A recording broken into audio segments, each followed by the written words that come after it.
Բարև ձեզ արգելի հեռուստադիտողներ, մենք շարունակում ենք մեր աշխատանքը Պոլիտիկայում YouTube-յան ալիքի եթերում, այսօր աշխատանքային օր է եւ մենք ձեզ ենք ներկայացնելու օրվա մամուլի կարևորագույն հրապարակումներ եւ այսպես հրապարակ օրաթերթը գրում է, որ անցած շաբաթ Աղվերանում հայ-ադրբեջանցի գործարարների հանդիպման գլխավոր հարցը ըստ որոշ տեղեկությունների եղել է Ադրբեջանի օգնությամբ Ռուսաստանի կողմից հայկական արտադրանքի ներմուծման խոչընդոտների հաղթահարումը եւ արտադրանքի իրացումը ադրբեջանական շուկայում։ Նույն աղբյուրը պնդում է, որ սահմանափակումները կապվում են Նիկոլ Փաշինյանի եւ վարչախմբի հակառուսական քաղաքականության հետ կարող են խորանալ Զելենսկու այցից հետո եւ որ Փաշինյանը դիմել է Իլհամ Ալիևին, որի դիմաց հնարավոր է քաղաքական զիջումներ ստանա։ Հիշվում է, որ Հայաստանում էր նաեւ Ադրբեջանի փոխվարչապետ Մուստաֆաևը, որի պատվիրակության կազմում կային գործարարներ եւ Աղվերանում նրանք հանդիպել էին հայ գործարարների հետ։ Հայտնի է, որ մասնակցել են Սամվել Ալեքսանյանը եւ Սուքասյանների ընտանիքի ներկայացուցիչը։ Իդեպ հետաքրքիր է, որ գործարար շրջանակում այսպիսի տեղեկություն է շրջանառվում, որ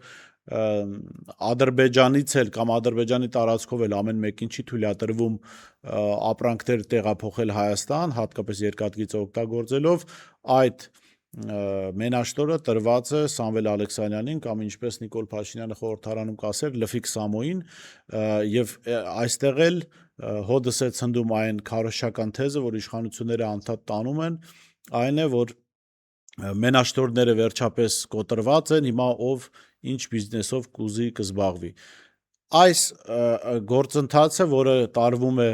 հայկական բիզնեսի դեմ Նիկոլ Փաշինյանի վարած քաղաքականության պատճառով ի վերջո բերելու է նրան, որ մանր եւ միջին գործարարները, ովքեր ներկրումով էին զբաղվում, կոչնչանան նրանց բիզնեսները, փոխարենը կշահի Նիկոլ Փաշինյանի եղբայր Լֆիկ Սամվելը, ով Ադրբեջանի միջոցով կկոմպենսացնի իր վնասները կամ ավելին կզբաղեցնի նոր շուկաներ։ Հրապարակ օրաթերթը գրում է. չնայած նախընտրական ցուցակները ԿԸՀ ներկայացնելուց առաջ ԿՊ վարչությունն իրենց ցուցակը խմբագրելու որոշում էր ընդունել, սահմանելով, որ երկրորդ 50-յակում փոփոխություն կարող է անել ԿՊ վարչությունը, իսկ 100-ից հետո Փաշինյանը միանձնյա, սակայն տեղեկացանք, որ իշխող ուժի ցուցակը մնացել է անփոփոխ, ում որտեղ ընտրել էին, այնտեղ էլ մնացել է։ Բանն այն է, որ ԿՊ ներքին ընտրությունների արդյունքներով շատ հայտնի ԿՊԱ-ականներ, падգամավորներ հետին հորիզոնականներում էին հայտնվել, թեպետ իրենց պոտենցիալով, գիտելիքներով անհամեմատ ավելի պատրաստված են, քան առաջին 50-յակում հայտնվածներից ոմանք։ Մեկը օրինակ գործող ԱԺ սոցիալական հարցերի հանձնաժողովի նախագահ Հերիքնաս Տիգրանյանն է 96-րդ տեղում, Մարիա Կարապետյանը եւ այլք։ ԿՊ մի խումբ կարծում էր, որ նման մարդկանց պետք է առաջ բերել, սակայն ըստ լուրերի ծանրութեթև անելով եւ հասկանալով, որ այդ խմբագրումները կարող են չընկալվել թիմում եւ դժգոհության նոր ալիք կբարձրանա այս վճռորոշբային, Փաշինյանը ցուցակը թողել է անփոփոխ։ Ինձ հետաքրիր է մեր սիրելի հրապարակ օրաթերթի համար Հերիքնաս Տիգրանյանն ու Մարիա Կարապետյանը ինչով էին ավելի պատրաստված։ Եթե թուրքերին ծառայելու իմաստով, ապա վստահաբար այո, նրանց փորձառությունը իրավի ամենաշատն է։ Ժողովուրդ օրաթերթը գրում է. այսօր մեկնարկելիք ազգային ժողովի հերթական նիստերի օրակարգում ընդգրկվել է դատախազության գործունեության քննչական կոմիտեի տարեկան հաղորդումը։ Քննարկման է դրվելու դատախազության գործունեության մասին հաղորդումը ընդհանուր հանցավորությունը նվազել է, սակայն մի շարք ծանր եւ հանրային մտահոգություն առաջացնող հանցատեսակներ զգալի աճ են արձանագրել։ Ըստ հաղորդման 2025 թվականին Հայաստանում գրանցվել է 40,722 հանցագործություն, ինչը նախորդ տարվա համեմատ 3,2%-ով պակաս է։ Նվազում է արձանագրվել նաև խուլիգանության դեպքում, եթե նախորդ տարի գրանցվել էր 877 դեպք, ապա այս տարի այդ թիվը կազմել է 777, սակայն ընդհանուր նվազման ֆոնին հատկապես մտահոգիչ է թմրամիջոցների ապօրինի շրջանառության կտրուկ աճը, դեպքերի թիվը հասել է 4595-ի, մեկ տարվա ընթացքում ավելանալով 685-ով կամ 19,7%-ով։ Առավել ընդգծված է իրավիճակը Երևանում, որտեղ արձանագրվել է 2467 դեպք, 38,1% աճով։ Աճել են նաև թմրամիջոցների իրացման նպատակով կատարվող հանցագործությունները, այդպիսի դեպքերի թիվը հասել է 2426-ի, որոնցից 1536-ը գրանցվել է մայրաքաղաքում։ Միայն Երևանում այս ցուցանիշն աճել է 35 տոկոսով։ Իրականում գիտեք, այստեղ երկակի մոտեցում կարող է լինել, եթե գնահատենք դատախազության կամ իրավապահների աշխատանքը, գուցե լավ է, որ այս ցուցանիշը աճել է, որովհետև ցուցանիշը աճելը նշանակում է բացահայտումներն են շատացել։ Մեզ ավելի շատ պետք է մտահոգի չբացահայտված հանցագործությունները, թմրաշրջանառության չբացահայտված շղթաները, որոնք հանցավորության այս բանի մեջ թվերի մեջ չեն մտնում, բայց հասարակության աղտոտման իմաստով իրենց վատ եւ ծանր հետևանքներով գործն անում են։ Ժողովուրդ օրաթերթը գրում է. ԿԸՀ-ն հրապարակել է ԱԺ 2026 թվականի ընտրությունների ժամանակացույցը, սահմանվել են հիմնական փուլերն ու վերջնաժամկետները։ Հայաստանի Հանրապետության Կենտրոնական ընտրական հանձնաժողովը հրապարակել է 2026 թվականի հունիսի 7-ին կայանալիք ազգային ժողովի հերթական ընտրությունների նախապատրաստման եւ անցկացման հիմնական միջոցառումների ժամանակացույցը, հստակեցնելով ընտրական գործընթացի բոլոր փուլերը եւ կարևոր վերջնաժամկետները։ Ըստ հրապարակված ժամանակացույցի ընտրական գործընթացը մտնում է ակտիվ փուլ։ Օրաթերթը տեղեկացավ, որ կուսակցությունների եւ կուսակցությունների դաշինքների ընտրական ցուցակները ԿԸՀ պաշտոնական կայքում կհրապարակվեն ընտրական ցուցակների գրանցման ժամկետի ավարտից հետո երրորդյա ժամկետում։ Ժողովուրդ օրաթերթը գրում է. Արցախյան պատերազմի հայտնի հետախույզ Կանդազ մականունով Արթուր Ավանեսյանը արդեն մեկ շաբաթից ավել գտնվում է Վարդաշենի քրեակատարողական հիմնարկում եւ հայտարարել է հացադուլ, սակայն երեկ Սամվել Կարապետյանի հորդորով դուրս եկավ հացադուլից։ Ըստ պաշտոնական մեղադրանքի, ընտրակաշառքի գործով է անցնում Կանդազը, ով իր հացադուլով բողոքում է քաղաքական հետապնդումների եւ անարդարության դեմ։ Իսկ ով է Կանդազը, ինչու է նրա դեմքը դեֆորմացված, օրաթերթը ուսումնասիրեց նրա կենսագրությունը ու զրուցեց մարտական ընկերների հետ։ Արթուր Ավանեսյանի պատմությունը սկսվել է Մարտակերտի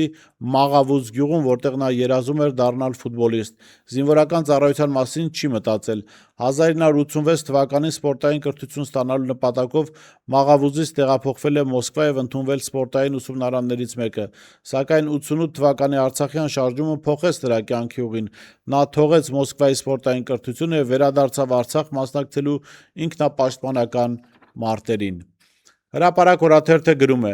Պետական այցով Հայաստան ժամանած Ֆրանսիայի նախագահ Էմանուել Մակրոնը հանգրվանել է Երևանի Մարիոթ հյուրանոցում, նախագահական լյուքս համարում, որտեղ մեկ գիշերվա արժեքը 900,000 դրամ է։ Մեզ պատմեցին, որ ֆրանսիական պատվիրակությունը 3 խմբով է ժամանել Հայաստան։ Առաջին 2 խումբը ժամանել է ավելի վաղ նախապատրաստական եւ անվտանգային աշխատանքներ կատարելու համար։ Նրանք իրենց հետ բերել են Մակրոնի իրեր եւ մինչև նրա հյուրանոց ժամանելը նախագահի հագուստը տրամադրել են հյուրանոցի աշխատակիցներին, որ այն լվացվի եւ արդուկվի։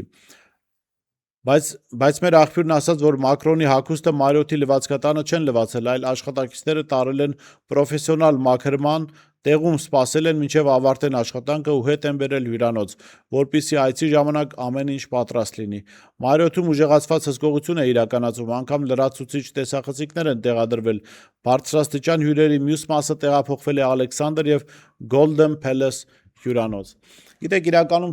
մեզ պիտի շատ քիչ հետաքրքրեր Մակրոնը որ հյուրանոցում է մնացել, հագուստները որտեղ են լվացել ու արդուկել, ավելի մտահոգիչ է Մակրոնի երեկվա հայտարարությունը ռուսական զորքի ներկայության մասին։ Սա անթույլատրելի վարքագիծ է, որովհետև անընդհատ ինքնիշխանությունից խոսող իշխանության օրոք երրորդ երկրի ղեկավարը մեր պետության տարածքում խոսում է դաշնակից Ռուսաստանի զորքերի Հայաստանից դուրսբերման մասին։ Սա ինքնիշխանություն չի, սա ցույց է տալիս, որ Հայաստանը զիջել է իր բոլոր ինքնիշխանությանը հատուկ, այսպես դրսևորումները օտար երկրների, այս դեպքում Մակրոնն էլ իրեն թույլ է տվել նման հայտարարություն անելու, որովհետև սա ըստ էության, եթե անգամ նման որոշում կայացնելու կարիք կա, դա պիտի կայացվի Հայաստանի ներսում հայաստանցի պաշտոնյաների կողմից։ Բայց Մակրոնը եկավ, այստեղ ըստ էության հրահանգ տվեց եւ իշխանությունները գործելու են այդ ուղղությամբ։ Սա նաեւ կարծում շատ լավ դաս է Ռուսաստանի Դաշնության այսօրվա իշխանություններին, որոնք երկար ժամանակ Նիկոլ Փաշինյանի հետ խաղեր էին տալիս, կարծելով թե Փաշինյանին կարող են պահել իրենց ուղեցրում, կարծելով թե Նիկոլ Փաշինյանի նման ստախոսի բարոյական արժեքներից զուրկ մեկի հետ կարելի է պայմանավորվել եւ այդ պայմանավորվածությունները կպահվեն։ Շատ փաստորեն հետաքրքիր եւ ռոմանտիկ ավարտ է ունենում հայ-ռուսական հարաբերությունները Նիկոլ Փաշինյանի հետ գործընկերության շրջանակում։ Ուրեմն Մակրոնի այցին, ընդհանրապես եվրոպացիների այցին, Զելենսկու այցին արձագանքել է Մեդվեդևը, Ռուսաստանի անվտանգության խորհրդի ղեկավարի տեղակալը, հայտարարելով այսօր Երևանում երկու անուղեղ ռուսաֆոբներ, որոնք գերազանց խոսում են ռուսերեն, վատ անգլերեն են խոսել իրենց թերարժեքության պատճառով։ Չնայած հնարավոր է, որ սա եղել է տեսախցիկների առջև, իսկ հետո նրանք զրուցել են իրենց ծանոթ, հիանալի եւ հզոր լեզվով։ Պակասում են միայն Թրամփն ու Վենսը, որպեսզի տգետներին անգլերենով խոսելու հնարավորություն տան, գրել է ՌԴ անվտանգության խորհրդի փոխնախագահ Դմիտրի Մեդվեդևը առանց անուններ նշելու։ Ակնհայտ է, որ խոսքը Նիկոլ Փաշինյանի եւ Զելենսկու մասին է, բայց մի բան է հետաքրքիր, հա, ինձ շատ հետաքրքիր է, թե ինչ տեղեկությունների է տիրապետում Մեդվեդևը, որ վստահ է, որ Նիկոլ Փաշինյանը գերազանց ռուսերեն գիտի։ Սա եւս խոսում է ռուսական պետության խնդիրների մասին, որովհետեւ այնտեղ եթե Մեդվեդև մի անգամ Նիկոլ Փաշինյանի Ռուսաստան այցի տեսագրություն տեսած լիներ,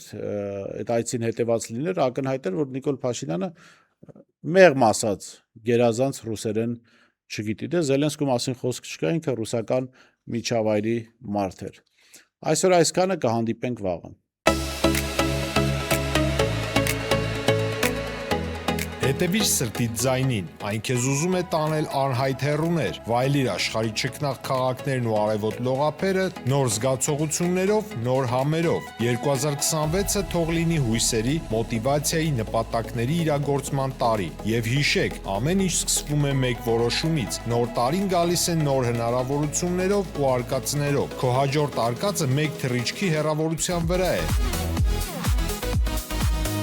Travel with M 095 89 20 48